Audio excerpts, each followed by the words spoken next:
Hey everyone.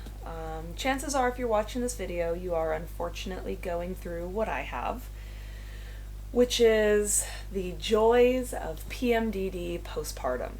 PMDD, for those who don't know, is premenstrual dysphoric disorder, and it essentially is just severe, like clinically severe PMS. And it also usually starts the day you ovulate and pretty much ends or goes away the day you start your menstruation. So I just want to share my story and experience in case anyone else is going through the same thing or you might think you are. I had never heard of PMDD before I got my diagnosis. I've never struggled with bad PMS, never had problems with depression, never had problems with generalized anxiety. The only thing that I have dealt with in my life, increasingly worse in recent years, is insomnia. PMS for me, like normal PMS, is just like I get bad road rage and really bad fatigue anywhere from like 3 to 5 days before my period would start. I got my first period postpartum at 9 weeks. 9 weeks after my baby was born, I got my first period. And I was nursing at the time. I was just one of those lucky people whose period just came back. And I actually thought I was lucky in a sense because I never got cramps. My periods were regular from the very first one I got postpartum. They only lasted 3 days, like light bleeding. My periods went directly back to how they were before I had my baby, starting from the first cycle I got at 9 weeks postpartum. But the thing is that I was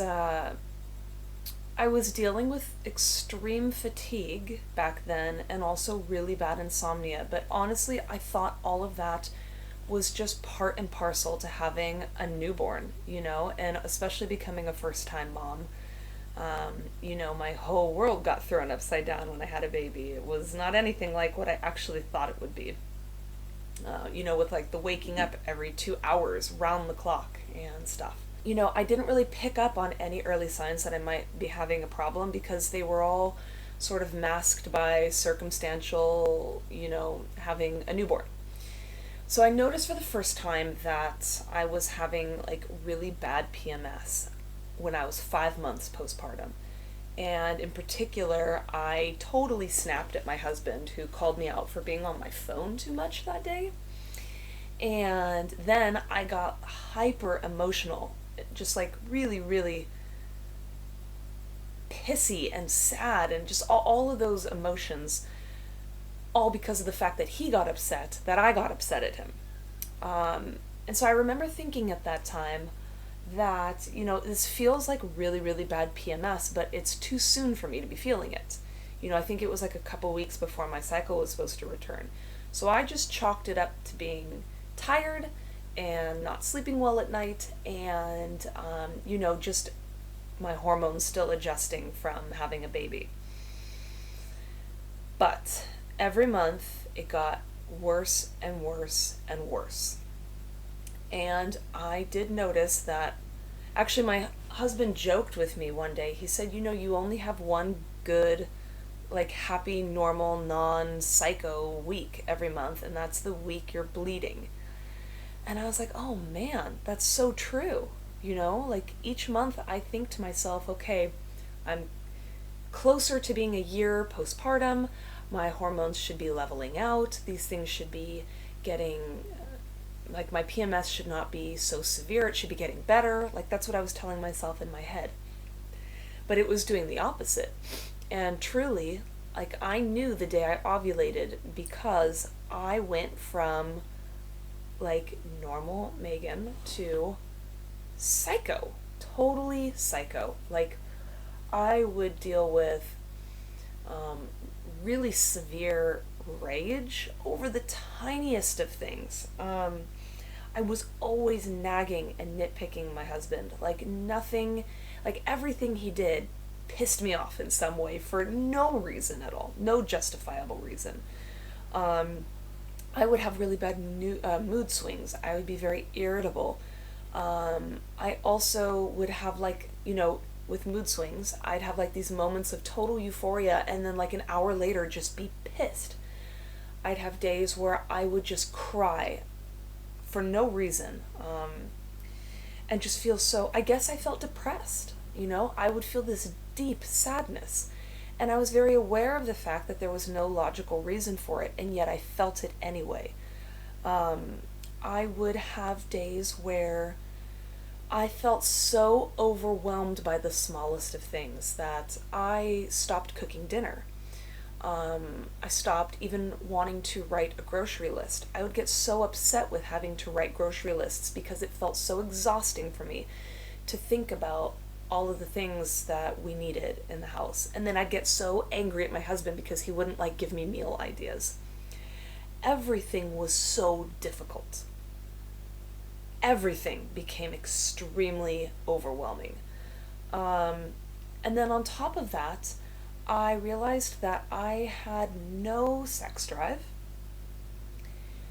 at all, and I was starting to feel down about it because I began stressing over how it might be affecting my relationship, and like why was I not having like these natural feelings coming back.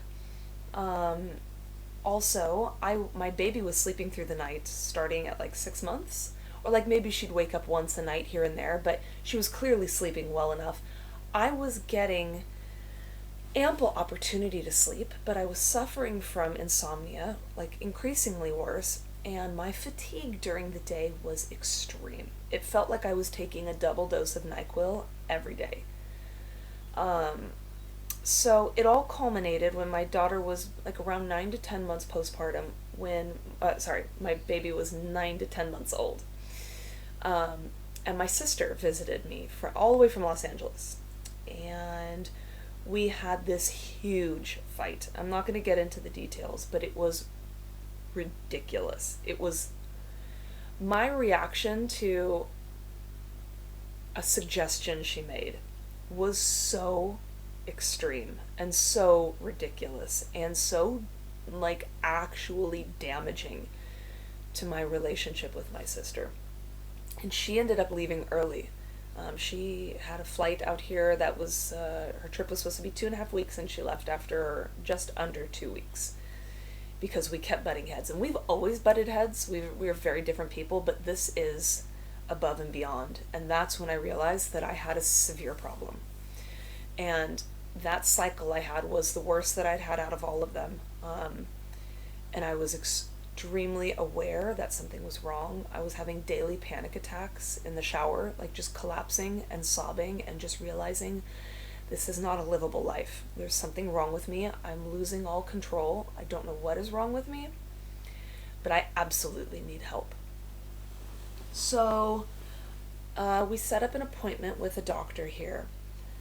And I Googled symptoms of postpartum depression, and in that whole time, I knew that I did not have postpartum depression, but I also knew I didn't know much about it.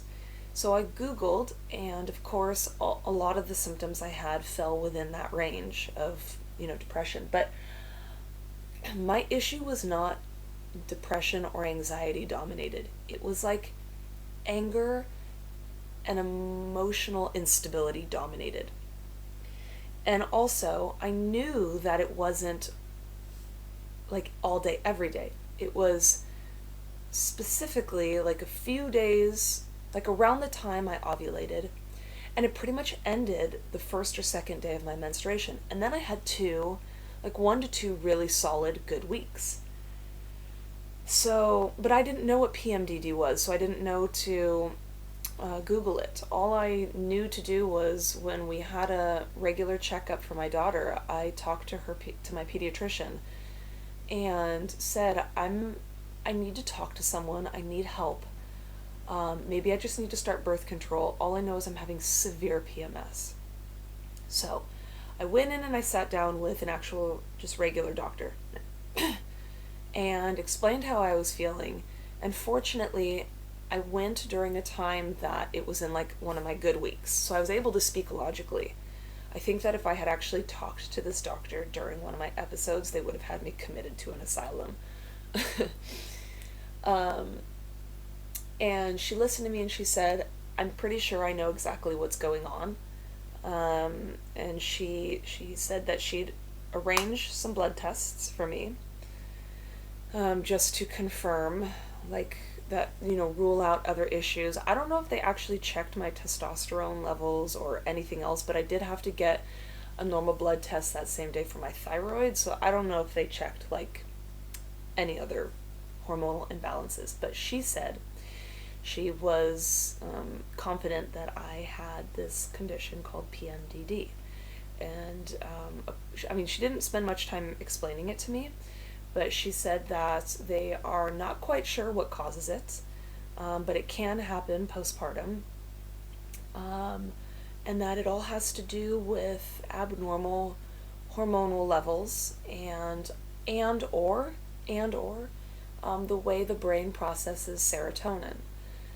And so she, like, no, she didn't spend any time talking to me about my other options, but at that point, and I'm a very holistic person, I like to try to treat things naturally, or, with, like, normal, like, I'm not opposed to putting in sweat equity and, like, trying to deal with things naturally. Like, try working out more, try maybe taking some Benadryl at night to get better sleep, try seeing, do yoga, or, see a therapist. I'm very much into that over drugs, but I can tell you this, what I was going through at that time in my life warranted immediate medical intervention.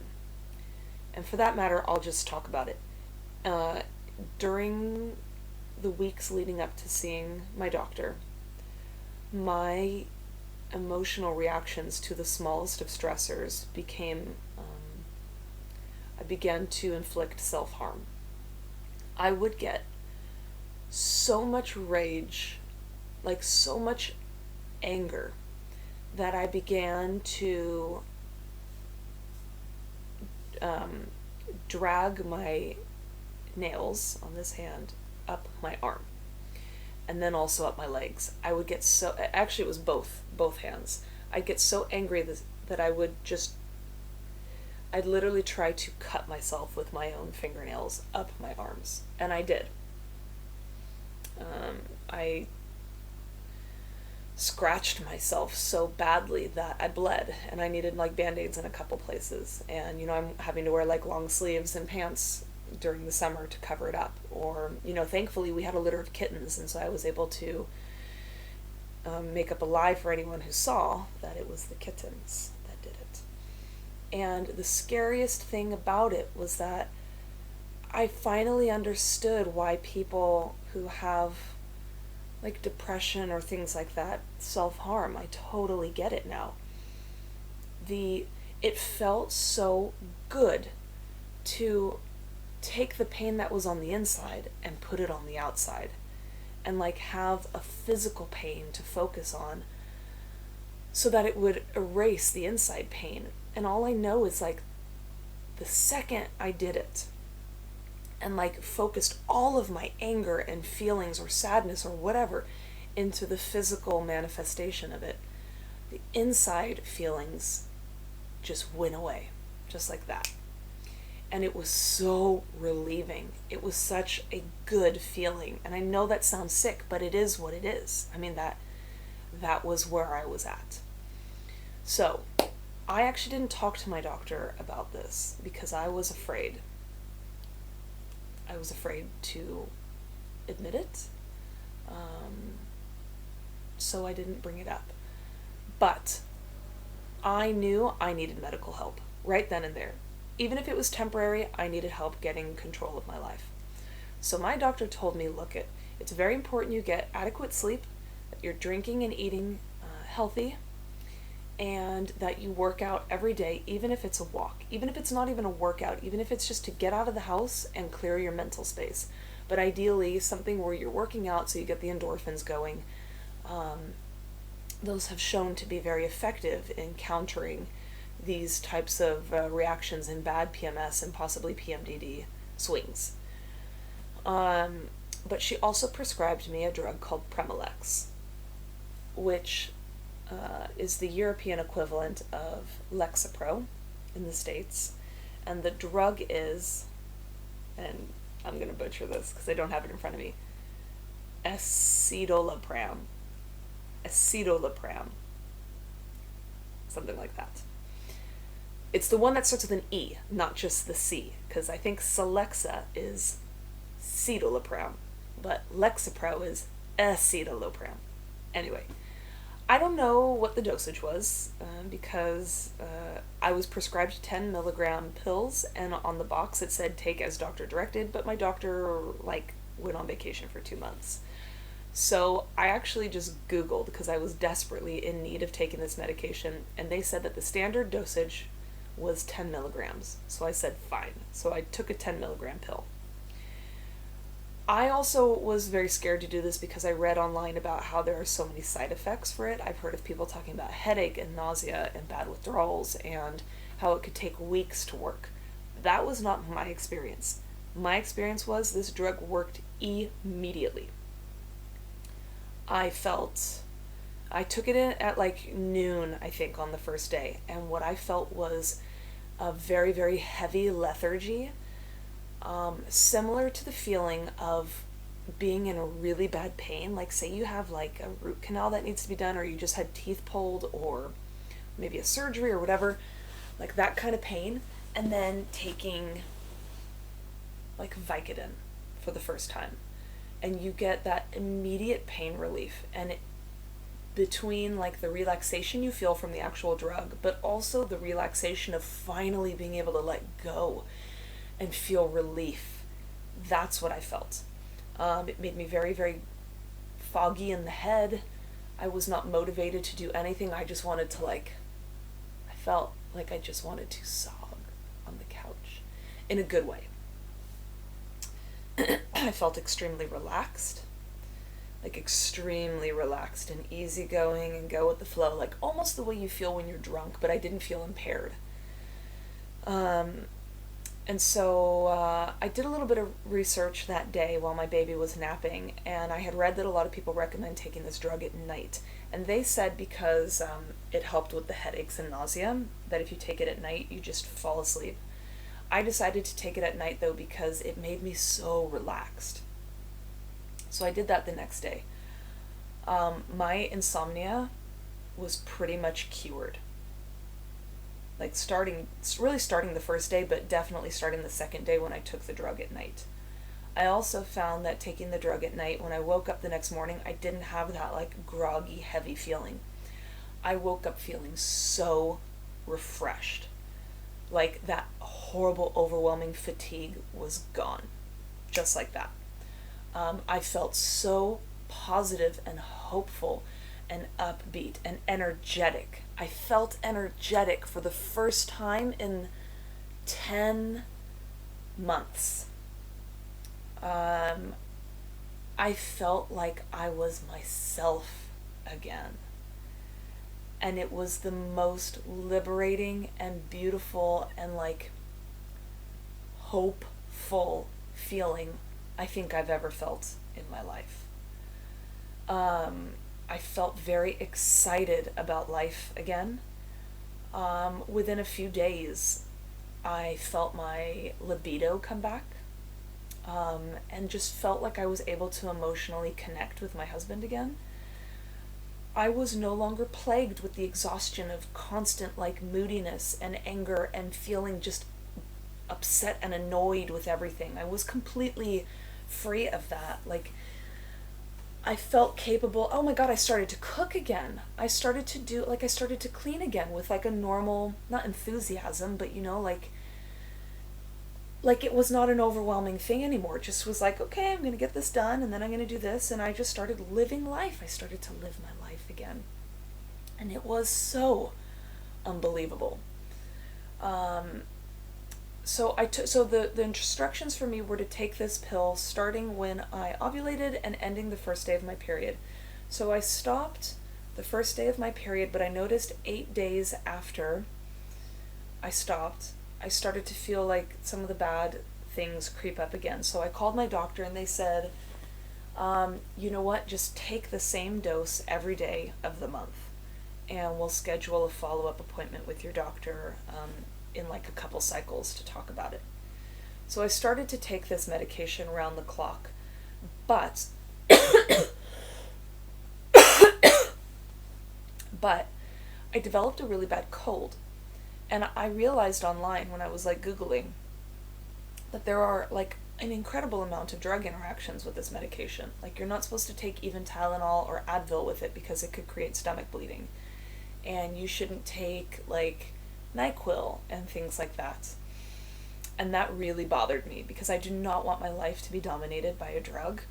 And I didn't like the fact that I had to choose, okay, today I have to choose whether to take my Primolex or be able to take pain relief if I have a headache or I'm not feeling good or I've got the body aches or something.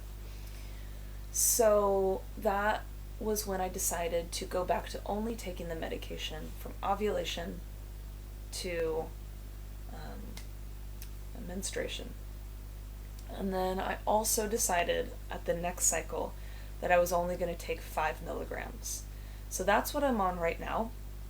I'm taking 5 milligrams just between ovulation and menstruation. And it's not enough to make me feel 100% better, but it's enough to take all of the edge off. So now I have what I consider to be a normal cycle, where I do feel PMS, but it's only like the week before I bleed. It's not bad, it's just normal. And it's manageable. So I'm of the mind that I'd rather take a small dose and deal with some of the side effects than to take that full dose and just be, what I would consider drugged up. I've also started the gym back up every day, which I wasn't able to do for a while because me and my daughter were both very, very sick, like on and off for almost 3 months. So I'm back to doing that, and I've had an extremely positive experience. So I just wanted to let anyone out there know, if you're going through this, look it up, talk to your doctor, don't be afraid to try the medication. Don't feel bad for trying or taking medication. I know there's like a huge stigma around this kind of thing, and I honestly don't know why. This is beyond our control. This is not a weakness. This is not a failure. This is not a flaw in our person, in who we are, and it's no indication of anything being damaged with who we are or our ability to cope. It's none of that. It is literally an imbalance of hormones in your brain, and it's so simple. It's such a simple problem. It's such a simple thing to fix. There is no shame in it. Just as if someone needed pain relief during childbirth, there is equal amount of no shame in that, just as there is needing this kind of relief postpartum or at any time in your life. Having gone through what I went through and realizing that this thing is so much bigger than me and it doesn't need to be, I'm like thanking God for science and medication. But with all of that said, we plan to try to conceive in January, and I was extremely fearful of what that meant in terms of my emotional state, because I want to wean off of the drug and be clean from it for 2 cycles leading up to trying to conceive, just so that I know that everything is flushed out of my body. And, what does this mean for my actual pregnancy? So I joined a group on Facebook called PMDD Moms and asked some questions and did some reading, and apparently because PMDD is linked to menstruation and like ovulation in particular, when you're pregnant, people say that all of their symptoms vanish and that it's oftentimes the happiest time of their life because they're not ovulating and they're not going through that specific hormonal situation. But even for people who do continue to experience severe problems, I have read that Zoloft is considered safe to take during pregnancy and also breastfeeding. So hopefully I don't need anything like that. Fingers crossed. But I'm going to remain very open and honest about this situation throughout my conception journey and pregnancy and breastfeeding and everything like that, because it is a reality for me, and I know it's a reality for a lot of other people too. So I think that's my whole story. If you have any questions, feel free to write them in the comments. Otherwise, I mean, I got my diagnosis only 2 months ago, and I haven't really done much research on it because I found immediate relief in Premalex. And I found a really good balance of taking a very, very low dose of it and incorporating in daily exercise and just general healthy eating, hydration, vitamins, taking good care of myself, and being forgiving of myself and recognizing when I'm having a bad day and taking it all in stride. That has worked for me for now. So we'll see what happens in the future. And yeah, that's my story. So I think the best support I've found has been on Facebook groups and online forums and just crowdsourcing mommy support in this. It's been very, very helpful.